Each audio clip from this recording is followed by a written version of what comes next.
People rarely reveal who they truly are while everyone is watching, but they almost always do when they believe the one person they underestimated has already walked away. My name is Claire Bennett, and for 29 years my family believed I was the greatest disappointment our last name had ever produced. If you had asked my father, he would have told you that I wasted my education fixing computers instead of helping expand the Bennett family empire. If you had asked my older brother, he would have smiled politely before explaining that I simply lacked ambition. My mother would have defended me with a gentle sigh before changing the subject, because pretending I did not exist was easier than admitting I had chosen a life she could not proudly describe to her country club friends. The strange part was that none of them had ever bothered to ask what I actually did for a living. They had already decided who I was years ago, and changing their minds would have required something they had never been willing to invest in me. Attention. On a cool October evening, our family gathered inside my parents' sprawling colonial home in Greenwich, Connecticut, to celebrate my father's 62nd birthday. Crystal chandeliers reflected warm light across polished hardwood floors, while expensive paintings lined the walls like silent witnesses to another perfect Bennett family performance. Caterers moved quietly between guests carrying silver trays of filet mignon, roasted vegetables, and glasses of sparkling cider. Business partners laughed loudly near the fireplace while neighbors complimented my mother's flawless decorations. From a distance, we looked exactly like the kind of family people admired. Up close, the picture looked very different. My brother Daniel stood beside my father discussing quarterly investment reports with the confidence of a man who had never questioned where he belonged. Richard Bennett listened proudly, occasionally placing a hand on Daniel's shoulder as though passing down an invisible crown. My mother Margaret smiled every time another guest praised Daniel's leadership. Then someone asked the question I always knew would eventually arrive. And, Claire, one of my father's longtime business associates said kindly, "What have you been working on these days?" Before I could answer, my father chuckled. "She still plays with computers." Several guests laughed politely. My father continued without noticing my expression. "Daniel builds companies. Claire fixes passwords." More laughter drifted across the dining room. Daniel lowered his eyes as though embarrassed for me, but he never corrected our father. Margaret reached for her wine glass and quietly added, "She has always preferred simple things." Simple things. I almost smiled because if they knew what occupied my average Tuesday morning, nobody in that room would have called it simple. But correcting them had stopped mattering years ago. Let people underestimate you long enough, and eventually they become prisoners of their own assumptions. I simply thanked the server who placed another dinner plate in front of me and continued eating. My silence seemed to confirm everything they already believed. During dessert, my father lifted his glass for a birthday toast. "To family," he declared proudly, "and to the children who carry our name forward." Everyone looked toward Daniel. Nobody looked toward me. I felt my phone vibrate softly inside my sweater pocket. I ignored it at first, assuming it was another work notification. A few seconds later it vibrated again. Then a third time. Something about the rhythm immediately caught my attention because only one person had ever sent messages that way. I quietly excused myself from the table and stepped into the empty hallway before unlocking the screen. The message came from my grandmother Eleanor. It contained only one sentence. "The roses bloomed early. Tell your father the bluebird came home." Anyone else would have dismissed it as the harmless confusion of an elderly woman. My family probably would have blamed her age without reading it twice. But my grandmother had spent 20 years teaching military communication specialists before retiring, and when I was 12 years old, she taught me something she never taught anyone else in the family. Ordinary sentences could hide extraordinary warnings. My pulse immediately quickened. The phrase bluebird was never used in casual conversation between us. It belonged to a handwritten notebook locked inside Eleanor's desk, a notebook containing emergency communication codes she created decades earlier. Bluebird did not mean a visitor. It did not mean good news. It meant only one thing. Someone was watching her, and she could not safely ask for help out loud. I stared at the message for several seconds, reading the 11 ordinary words again and again until they stopped looking ordinary altogether. Eleanor never wasted language. Every sentence she wrote had purpose, and every code she created had survived years of careful practice between the two of us. When I was 12 years old, she had told me that a secret message only worked if nobody believed it was secret. My parents thought those afternoons with my grandmother were harmless games that kept me occupied during summer vacations. They never realized she was teaching me observation, pattern recognition, and quiet discipline. Bluebird was the highest level of distress code in her notebook. It meant she could not speak freely. She believed someone nearby could hear or read her communications, and she needed me to trust the code instead of appearances. I slipped my phone back into my pocket and walked toward the dining room. My father was laughing with two investors while Daniel discussed market forecasts beside the fireplace. My mother caught my eye and smiled politely, the same careful smile she always wore whenever she hoped I would leave without creating an uncomfortable moment. I picked up my coat without interrupting anyone. Nobody asked why I was leaving early. Nobody noticed the urgency on my face. Less than 3 minutes later, I was driving north through quiet Connecticut streets, passing rows of stone walls and maple trees whose autumn leaves glowed beneath the streetlights. Eleanor lived just under 14 miles away in the house where my grandfather had built every bookshelf by hand. I had made that drive hundreds of times, but it had never felt this long. During the drive, I called her cell phone. It rang twice before someone answered. "Hello," a calm, male voice said. I immediately knew it was not Eleanor. "May I speak with Mrs. Bennet?" I asked. "She is resting right now," the man replied. "I am her overnight caregiver." His tone was polite, almost rehearsed. "She became tired after dinner and asked not to be disturbed." I looked at the dashboard clock. Eleanor never went to bed before 10 o'clock. It was only a little after 8:30. "Could you tell her Claire called?" I asked. "Of course," he answered without hesitation. "She will be happy to hear from you tomorrow." Then he added something that made every instinct inside me tighten.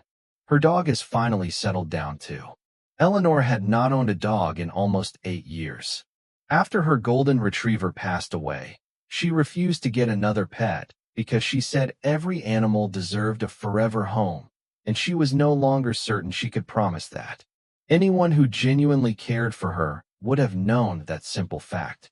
I thanked the man, ended the call, and pressed harder on the accelerator. 15 minutes later, I turned onto Eleanor's quiet road. Her house stood exactly where it always had, surrounded by old oak trees and white fencing. But something felt wrong before I even reached the driveway. The front gate remained closed. Usually it stood open until bedtime. I entered the familiar access code into the keypad. Red light. Access denied. I entered it again slowly, checking every number. Red light. Someone had changed it. My heartbeat became steady instead of fast. Panic never solved problems. Eleanor had taught me that too. I parked along the curb and stepped onto the sidewalk, studying the property without rushing. Lights glowed behind the living room curtains, but every curtain had been pulled completely shut. Eleanor loved natural light and almost never closed them before bedtime. I walked toward the side fence where a narrow view of the backyard remained visible between the hedges. The garden looked perfectly maintained, yet one detail immediately caught my attention. The old bronze wind chime hanging beside the back porch had been turned backward. Most people would never have noticed because the metal pieces still moved gently in the evening breeze. I noticed because I had helped my grandfather hang it when I was 13. Eleanor always insisted the engraved bluebird faced the kitchen window. Tonight the bird faced away from the house. Years ago she had laughed while creating another practice exercise for me. "If you ever see the bluebird turned around," she had said, "do not believe what anyone inside the house tells you." At the time it sounded like another puzzle. Standing outside her home now, I realized it had never been a game. I slowly raised my eyes toward the second floor. One bedroom lamp remained on. A figure appeared behind the curtain for only a brief moment. The curtain shifted just enough for me to recognize Eleanor's silhouette. She did not wave. She did not smile. Instead, she quietly raised 3 fingers toward the window before disappearing back into the room. I felt the air leave my lungs because I knew exactly what that signal meant. In Eleanor's code system, 3 raised fingers carried only one message. Do not trust anyone in the family. For several long seconds, I remained perfectly still beneath the old maple tree across the street, replaying everything I had seen since leaving my parents' house. The changed gate code, the stranger answering Eleanor's phone, the backward bluebird on the bronze wind chime, 3 raised fingers behind the bedroom curtain. None of those details proved a crime had occurred, but together they formed something much more important. They formed a pattern. Eleanor had spent years teaching me that isolated facts could be explained away, while connected facts almost always pointed toward the truth. I reached for my phone and called the local police department's non-emergency line. I explained that I had received an unusual message from my grandmother, that someone unfamiliar was controlling access to her home, and that I was concerned about her well-being. The dispatcher listened carefully before responding with calm professionalism. Without clear evidence that Eleanor was in immediate physical danger or asking directly for emergency assistance, there was very little they could legally do beyond documenting my concern. She encouraged me to stay nearby. If I believed my grandmother might need help, and to call again immediately if circumstances changed. I thanked her because I understood she was following the law instead of dismissing me. As soon as the call ended, my phone rang. Daniel's name appeared on the screen. I answered after the second ring. "Claire, where are you?" he asked.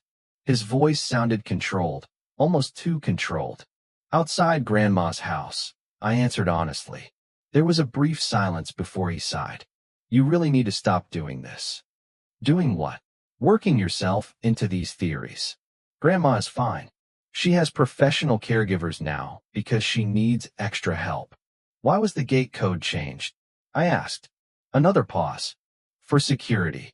"Why did the caregiver tell me she owns a dog?" Daniel laughed softly. Maybe he confused her with another client. "It happens." His explanation arrived too quickly, as though he had already prepared it before I asked. "Daniel, I saw Grandma at the window. She probably saw your car." She held up 3 fingers. His tone changed immediately.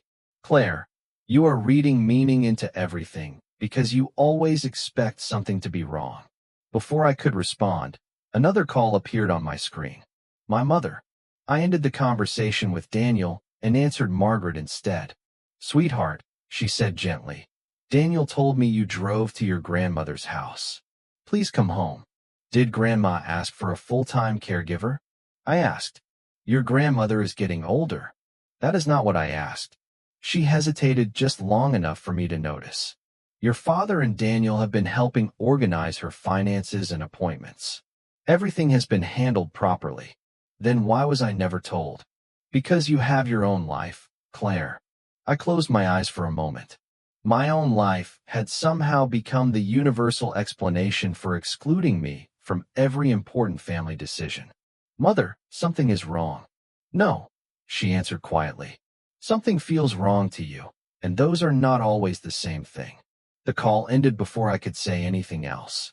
I remained beside my car watching the quiet house. No lights changed. No doors opened. Nothing dramatic happened. That was almost worse because ordinary silence gave everyone else permission to believe nothing unusual existed. Then another idea surfaced. 6 months earlier, Eleanor had asked me to install a secure tablet for her. She wanted larger text for reading historical articles and encrypted video calls with several old friends. I had configured everything myself, including remote backup features that synchronized only with her permission. If the device was still connected to the internet, it might reveal whether someone had changed its settings recently. I opened my laptop from the passenger seat, connected through a mobile hotspot, and logged into the maintenance portal using credentials Eleanor had personally authorized. The tablet was online. That surprised me because the caregiver had claimed she was already asleep. I examined the activity logs. User access had increased dramatically during the previous 10 days. New administrator permissions had been created. Several security settings had been disabled. Most interesting of all, the tablet was no longer communicating exclusively with Eleanor's private cloud account. Every encrypted backup was now being mirrored to another remote server. I copied the server identification number into a search database available through my company's licensed investigative resources. The registration information appeared almost instantly. The server belonged to a technology consulting company headquartered less than 20 miles away. I had never heard of the business before, but one detail immediately stood out. The registered corporate officer listed on the filing was not a stranger. It was Daniel Bennett. Seeing Daniel's name attached to the remote server did not prove he had committed a crime. It proved only that he controlled the destination receiving copies of my grandmother's private digital records. That distinction mattered because assumptions destroyed investigations long before facts ever could. I closed my laptop for a moment and rested both hands on the steering wheel. My family had spent years assuming they knew exactly who I was, and I refused to make the same mistake about them. If Eleanor had trusted me enough to send the highest level distress code, then I owed her something better than panic. I owed her the truth. I started the engine and drove back toward my apartment just after 10 o'clock. The roads were nearly empty, and the familiar drive gave my mind room to organize every detail into a timeline. The coded message had arrived while my entire family gathered at my parents' house. Someone had changed the gate access. A stranger answered Eleanor's telephone. The wind chime had been deliberately reversed. 3 raised fingers warned me not to trust anyone in the family. Daniel's company controlled the remote server receiving copies of Eleanor's tablet data. Each fact connected naturally to the next. None of them explained why. My apartment looked exactly as I had left it that morning. A bookshelf filled with technical manuals stood beside framed photographs from hiking trips that almost nobody in my family knew existed. A single desk occupied the corner near the window. My father always imagined that I spent my work days repairing forgotten office computers because that explanation fit the version of me he preferred. The reality sitting inside my apartment looked very different. 3 encrypted workstations, multiple secured storage devices, and licensed forensic software filled the desk. I worked as a digital forensic investigator for a private consulting firm that specialized in financial fraud, corporate misconduct, and elder exploitation. Most of my assignments involved tracing electronic evidence that other people believe had disappeared forever.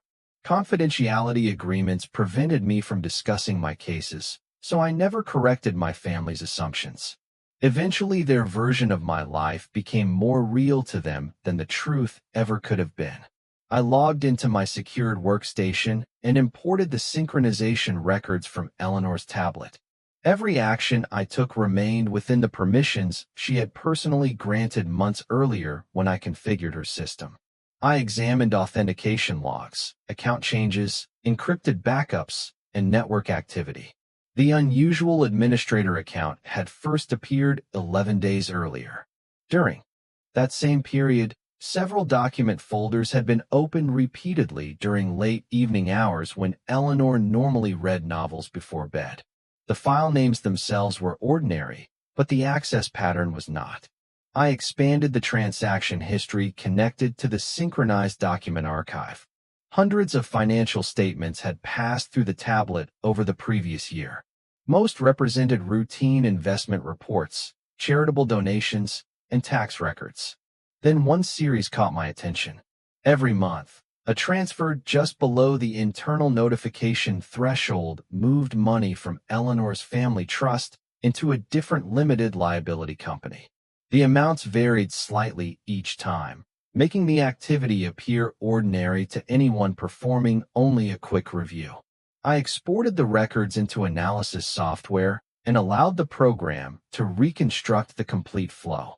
Several minutes later, a visual map filled my monitor. The money had traveled through multiple business entities before arriving at accounts connected to commercial real estate loans. I calculated the combined value. The total exceeded $8 million. I leaned back slowly, staring at the number without blinking. Eleanor had always been generous, but she was also meticulous. She reviewed every major financial decision personally. There was almost no chance she had approved transfers of that size without creating an extensive paper trail. I searched for corresponding authorization documents. Most files contained electronic signatures that appeared technically valid, yet something about them felt wrong. Every signature had been completed within remarkably short time intervals, sometimes only seconds apart across separate documents. Eleanor never rushed legal paperwork. She read every page twice before signing, even birthday cards for charity events. My attention shifted to one hidden directory buried beneath several encrypted folders. The directory required a password that none of my software could automatically recover. I smiled despite everything because I recognized the pattern immediately. Eleanor had not chosen a random password. She had chosen the answer to a question only the two of us would understand. I entered the name of the tiny lake where she first taught me how to identify constellations during a camping trip when I was 13. The folder opened instantly. Inside waited scanned financial records, handwritten notes, short voice recordings, and a simple text file containing a list of names. Daniel Bennett appeared first. Richard Bennett appeared second. Margaret Bennett appeared third. My own name stood at the very bottom. For the first time that night, I felt something colder than fear because I could not tell whether my grandmother had been identifying the people she suspected or the people she believed she could still trust. For nearly a minute, I simply stared at the list of names without touching the keyboard. Daniel, Richard, Margaret, Claire. My own name sitting beneath everyone else unsettled me more than the financial records ever could. If Eleanor believed I had betrayed her, then everything I thought I understood had collapsed in a single moment. I opened the first handwritten note stored inside the encrypted folder, expecting an explanation, but instead I found only dates, initials, and small observations written in Eleanor's precise cursive handwriting. Every page documented conversations, unusual requests, and financial meetings over the previous several months. Nothing accused anyone directly. Everything reflected careful observation. That was exactly how Eleanor approached every important decision. She believed conclusions belonged at the end of an investigation, never at the beginning. I continued reading until I reached another file labeled only with a single word: sequence. Inside was a short document explaining the list of names. My breathing slowed as I read the first sentence. The names were not arranged by suspicion. They were arranged by the order in which Eleanor had quietly asked each family member for help after she first noticed irregularities in her financial records.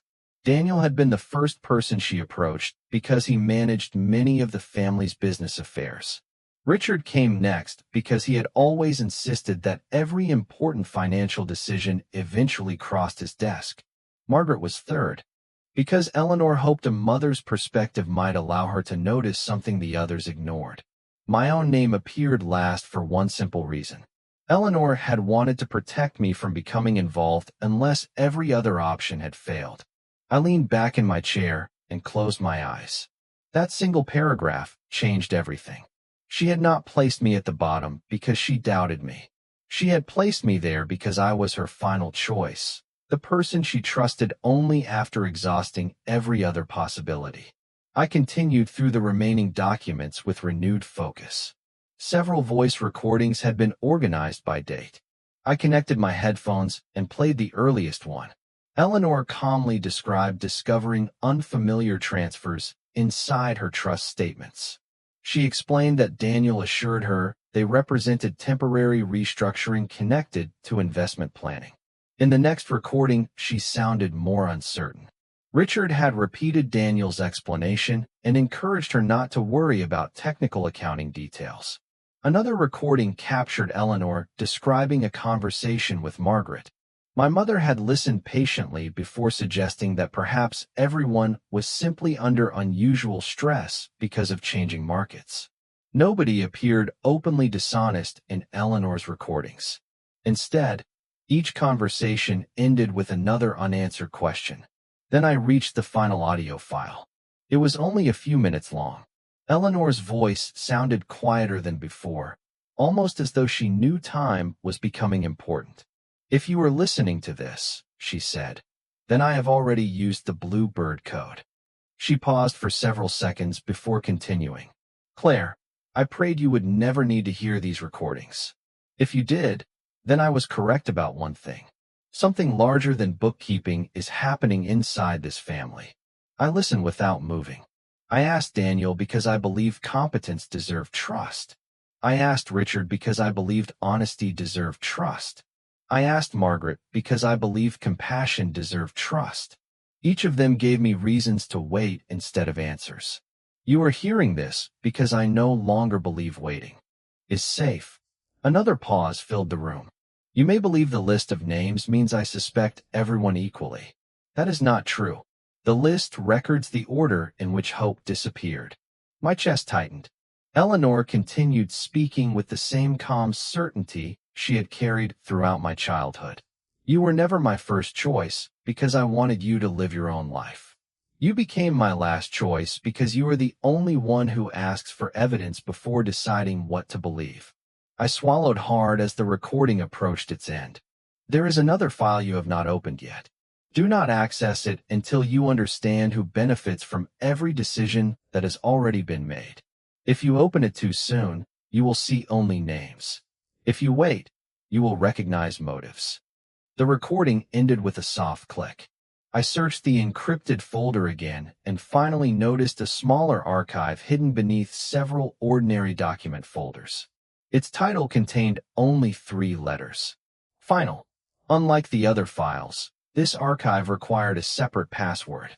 Before I could even consider how to unlock it, an incoming email notification appeared on my monitor. It came from the county probate court. Attached was a public notice scheduled for the following morning. According to the filing, a petition had been submitted requesting legal confirmation that Eleanor Bennett no longer possessed the capacity to manage her own financial affairs. The listed petitioner was Daniel Bennett. The supporting witness identified in the filing was Richard Bennett.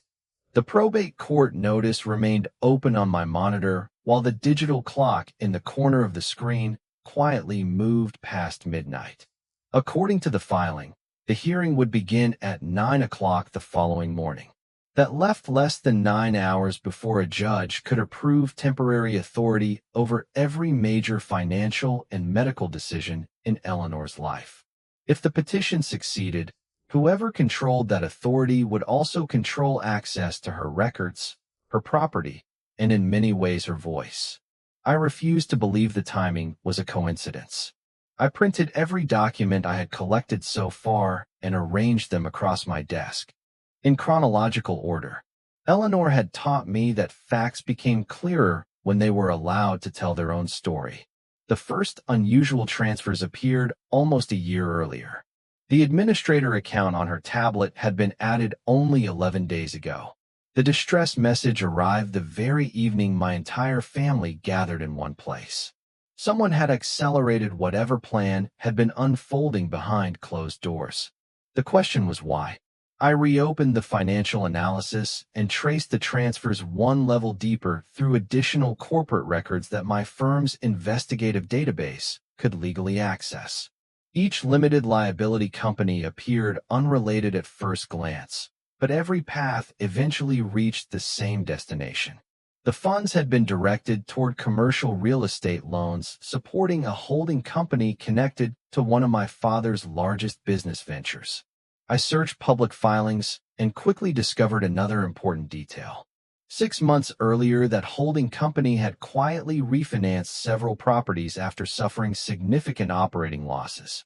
The pattern suddenly made sense. The money leaving Eleanor's trust had not disappeared into hidden luxury purchases or offshore accounts. It had been used to stabilize failing business obligations. Daniel had authorized the transfers, but the businesses receiving the benefit belonged to Richard. I leaned back in my chair, struggling to reconcile the evidence with the father I had known my entire life. Richard Bennett valued reputation above almost everything else. He would endure embarrassment in private before allowing failure to become public knowledge. If the company had reached the edge of financial collapse, he might have convinced himself that borrowing from family assets was only temporary. Temporary decisions had a dangerous habit of becoming permanent when nobody challenged them. Before I could organize my next step, another encrypted message appeared inside the secure communication portal I used for work. The sender identification surprised me. Margaret Bennett. My mother had never contacted me through that address because she had never known it existed. The message contained only one sentence. Check your personal email.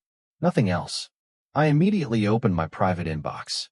A new message had arrived from an address I recognized as one my mother rarely used. There was no greeting, no explanation, only a single attachment labeled complete recording. My pulse quickened as I opened the audio file. The voices became clear almost immediately. Eleanor asked Richard why large transfers continued leaving her trust without detailed explanations. Richard answered that the business only needed temporary support until several investments recovered. Eleanor questioned whether Daniel understood the legal responsibility involved. Richard insisted Daniel was only following instructions designed to protect hundreds of employees whose livelihoods depended on the company surviving. Then Margaret spoke for the first time. Her voice sounded strained. She urged Richard to tell Eleanor the complete truth before the situation became impossible to repair. Richard refused. He argued that panic would only make matters worse and promised everything would be restored before anyone outside the family noticed. The recording ended there. I remained silent for several moments. My original conclusion had been wrong. Daniel had certainly participated, but he no longer appeared to be the architect of the plan. He looked more like a son trying to satisfy a father whose confidence had become impossible to question. That realization did not excuse what had happened, but it changed how I understood everyone's motives. My phone vibrated again. This time the caller identification displayed my mother's name. I answered immediately. She did not waste time with greetings. "Claire," she whispered, "I cannot talk for long. Your father does not know I sent you the recording." I closed my office door before responding. "Why now?"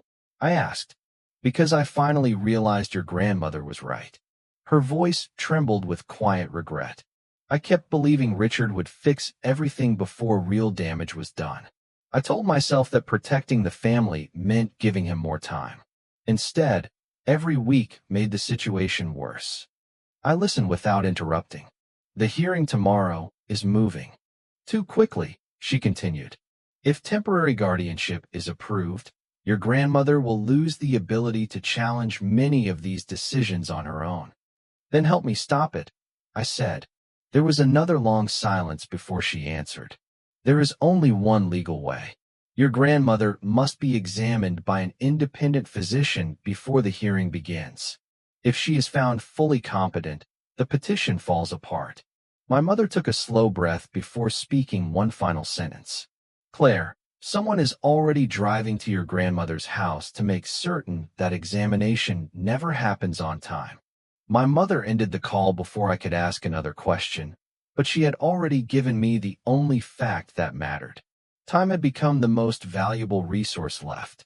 I gathered every printed record, copied the digital evidence onto 2 encrypted storage drives, and called the first person Eleanor would have expected me to contact instead of acting alone. Her attorney, Michael Harris, answered after only 2 rings despite the late hour.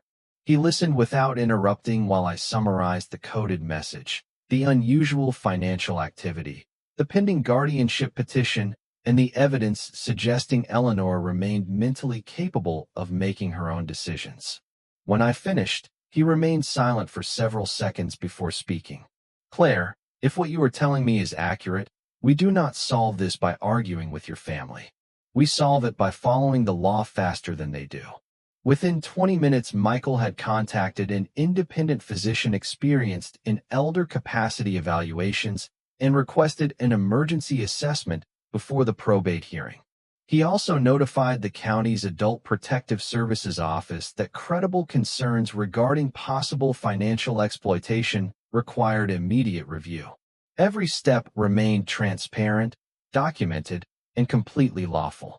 Just before sunrise, I met Michael outside the county medical center where the physician had agreed to meet us before traveling to Eleanor's home. The October air felt cold enough to sting my hands as the first light spread across the parking lot. Nobody spoke very much during the drive, because every minute mattered.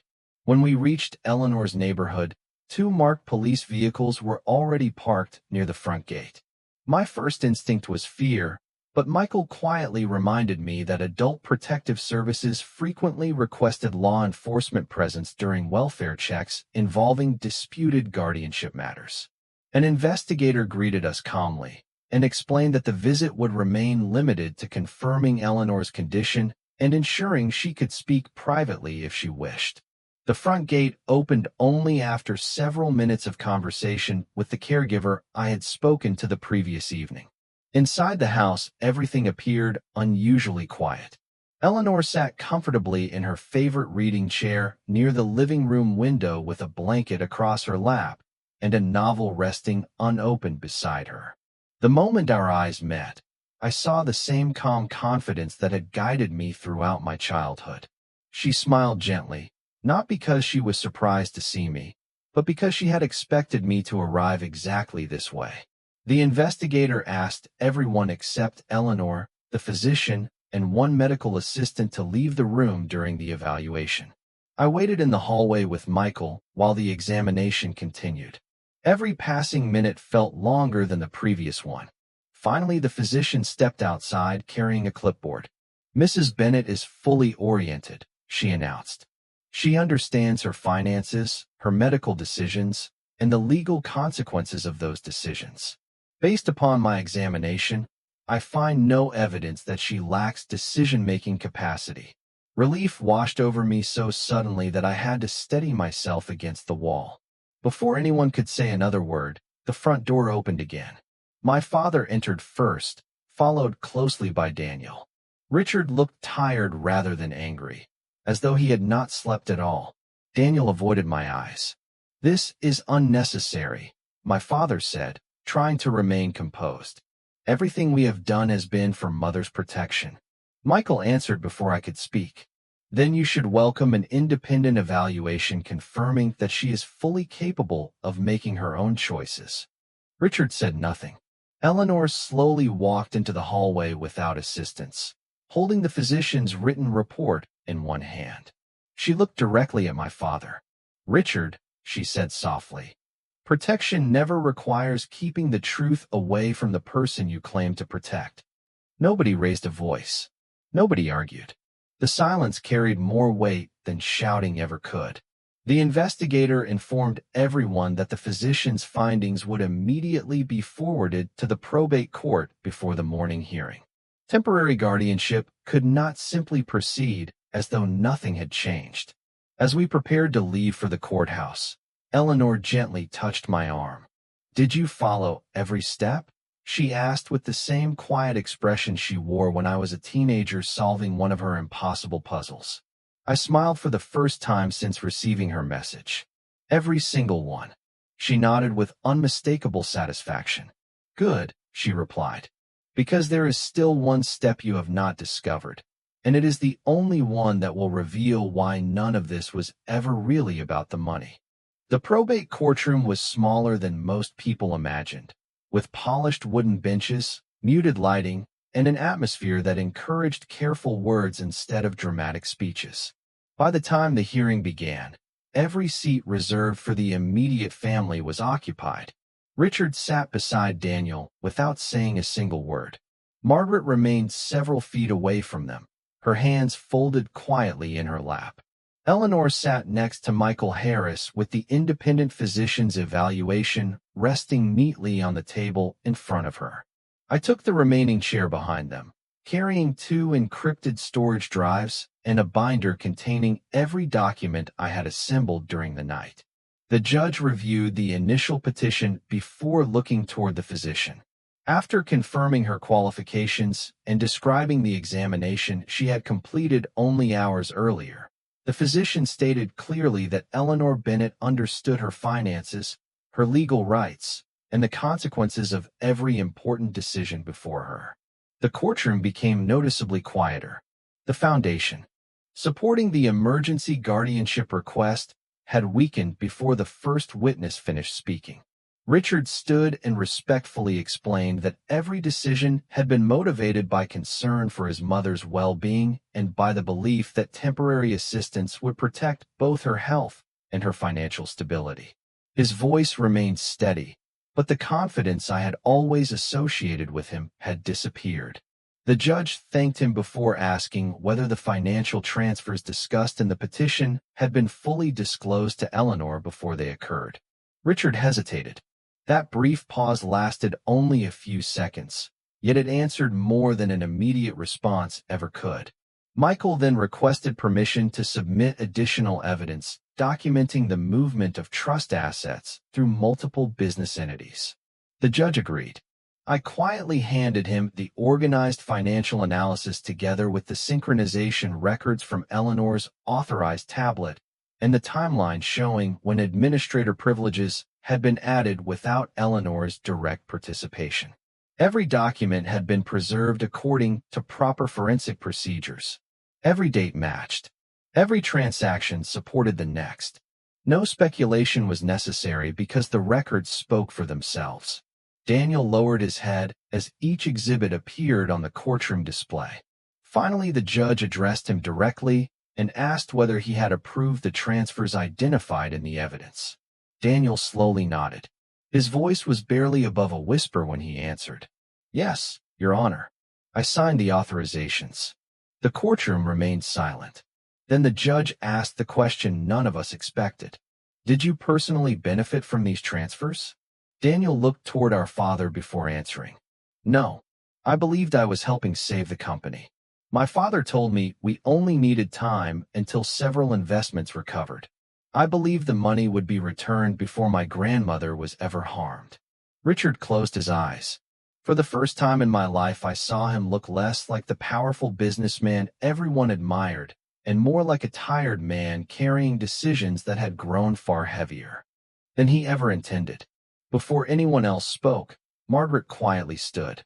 She asked permission to address the court, and after receiving approval, she admitted that she had known the company faced serious financial pressure months earlier. She also admitted that she chose silence because she convinced herself that protecting the family's reputation would somehow protect the family itself. Instead, every week of silence created another opportunity for trust to disappear. Eleanor listened without interruption.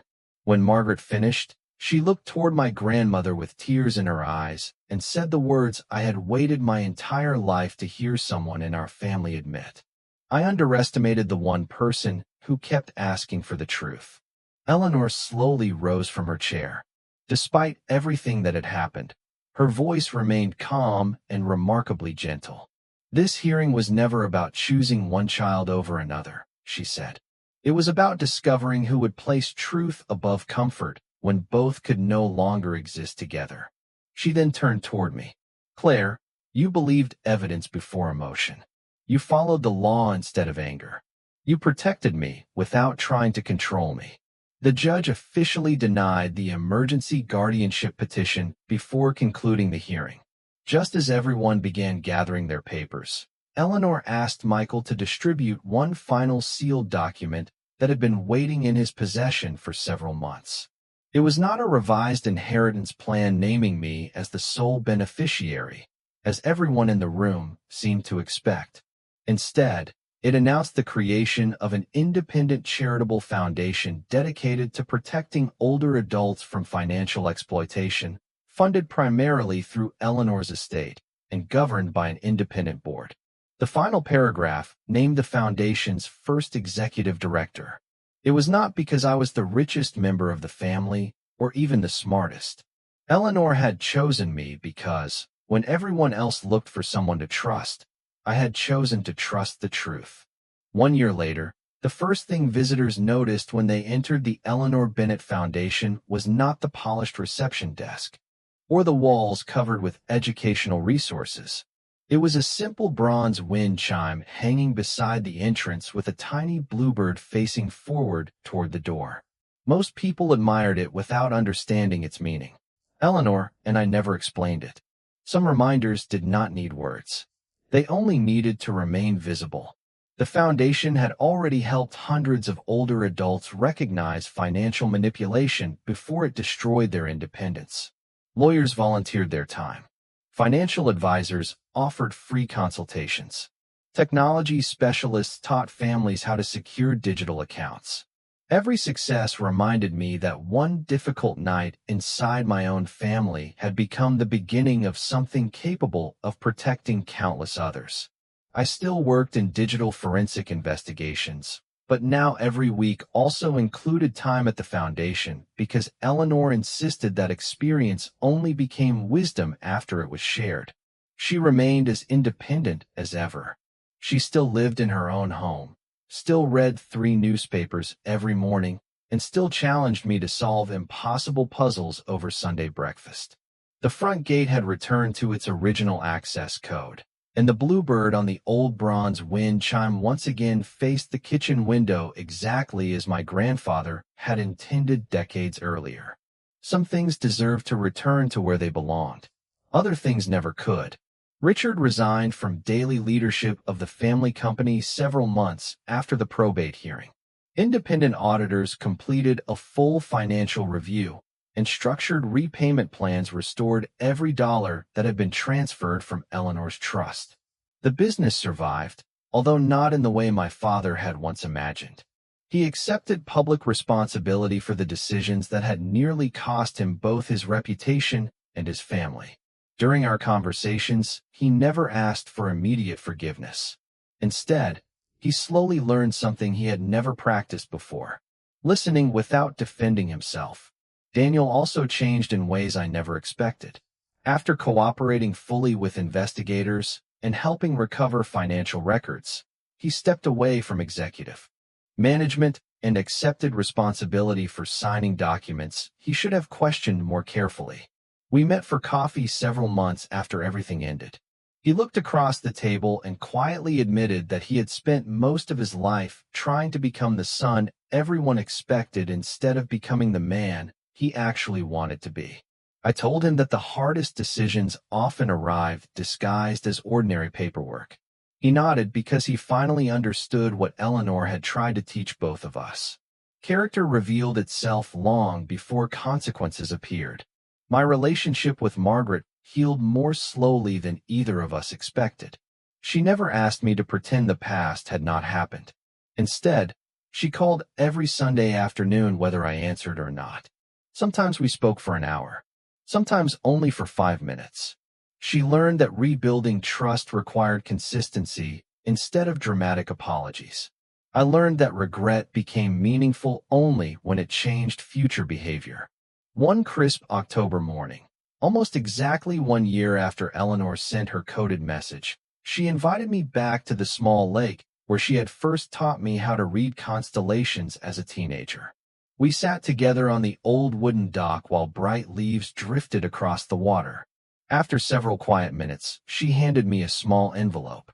Inside was the original handwritten notebook containing every communication code she had ever created. I smiled as I turned through the familiar pages until I reached the final entry. Unlike every other code, this one had never been discussed. I looked up at her. "What does this one mean?" I asked. Eleanor smiled with the same patient expression she had worn throughout my childhood. "It means the lesson is complete," she answered. Every code in that notebook was designed to protect information. That last one protects something much more important. I waited. She gently closed the notebook in my hands. "It reminds you never to let other people decide your value before you decide it for yourself." We sat together watching the sunlight reflect across the quiet lake without saying another word. I thought back to the birthday dinner where Everyone had looked past me as though I had nothing meaningful to offer. A year earlier, those opinions had seemed permanent. Now they felt strangely small. My family had once believed I was the least capable person in the room because they measured success by titles, expectations, and appearances. Eleanor measured it differently. She believed integrity was what remained after every comfortable illusion disappeared. Looking across the calm water, I finally understood that she had never sent me a secret code simply because she needed to be rescued. She sent it because she already knew that the person everyone else underestimated had become the only one ready to hear the truth.